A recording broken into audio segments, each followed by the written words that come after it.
Welcome to Penrose Learning, where we make understanding easy. You start by unplugging the blender and removing the jar and blade. You want zero power and clear access. Once done, lock the base with a thick towel so it won't rotate while you work, and grab pliers, a rubber jar opener, and a replacement coupler to hand. You do this because stability prevents stripped threads. Make sure you can see where the coupler meets the motor shaft before moving to the next step. You now remove any retaining nut or screws, using the correct driver to avoid damage. If the coupler is held by a circlip, pry it gently with a small screwdriver.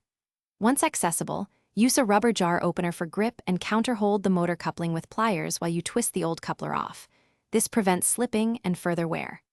After removal, clean the motor shaft and recess with a brush so the new coupler seats properly. You press the replacement coupler onto the motor shaft, aligning splines and tapping gently with a plastic mallet so it seats evenly. This avoids misalignment that causes wobble. Once seated, reinstall the retaining nut, screw, or clip and torque to the specified setting so it won't loosen during use. Then test at low speed while watching alignment. If you hear grinding or see wobble, stop and recheck seating and hardware. Often a small reposition or tighter fastener solves the problem.